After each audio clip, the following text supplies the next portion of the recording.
আসসালামু আলাইকুম। আজকে একটা নতুন রেসিপি, আমি এটা কোনোদিন করি নাই, তো আজকে রান্না করব। এটা দেখেন, লতি লতি দিয়া পাঙ্গাসের ভাপা। তো এখন এই দেখেন, শুকনো লঙ্কা আর কাঁচা লঙ্কা নিয়ে নিছি। এই যে আদার পরিমাণটা দেখেন, অল্প একটু আদা, যে রসুন, এই দেখেন জিরা জিরা দিয়ে দিলাম, অল্প একটু পেঁয়াজ দিয়ে দিলাম। এখন দেব একটু পানি দিয়ে ব্লেন্ড করে নেব।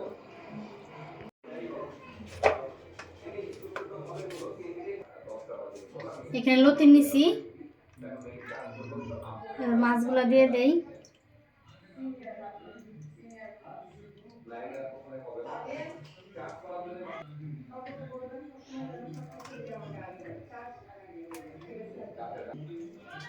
জাস্ট এই যে দেখেন, এটা ধুইয়া শুধু খালি একটু পানি দিলাম,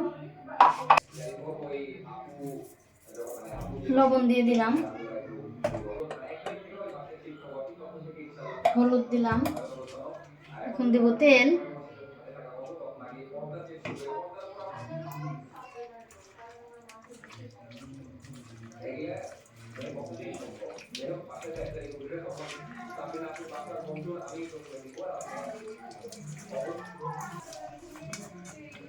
আমি এটা 10 মিনিট ঢাকা দিয়ে রেখে দিই।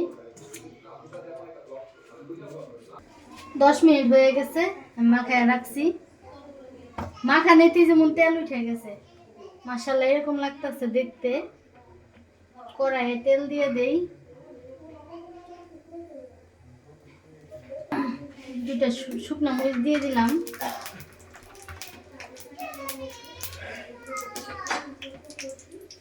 পেঁয়াজ দিয়ে দিলাম,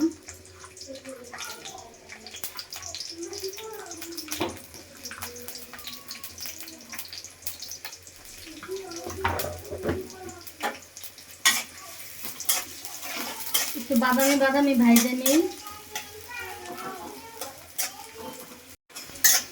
পেঁয়াজটা ভাজা ভাজা হয়ে গেছে, এখন এটা দিয়ে দেই।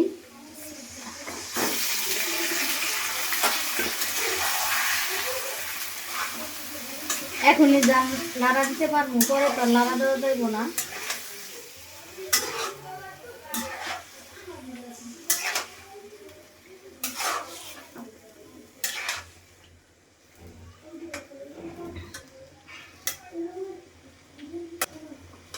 এই যে এই বাটিটা ধুয়ে জাস্ট এই মশলার পানিটা, আর বেশি পানি দেওয়া যাবে না।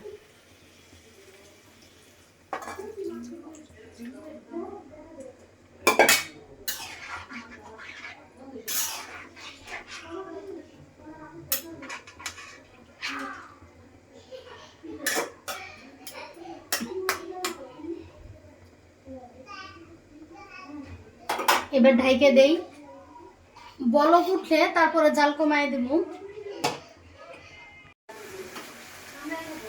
দেখেন বলক উঠে গেছে, এখন মাছগুলা শুধু আমি খালি উল্টায় দেব।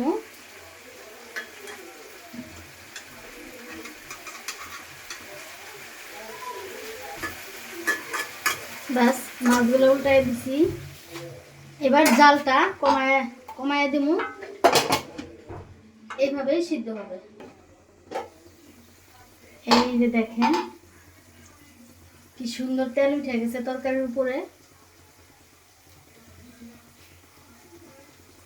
অনেক সুন্দর। এই দেখেন নিচে, এই যে একটু মনে হইতেছে যে পুরা পুরা লাগছে এরকম। এই যে দেখেন, এই যে দেখেন লতি, মনে হইতেছে পুরা পুরা লাগছে।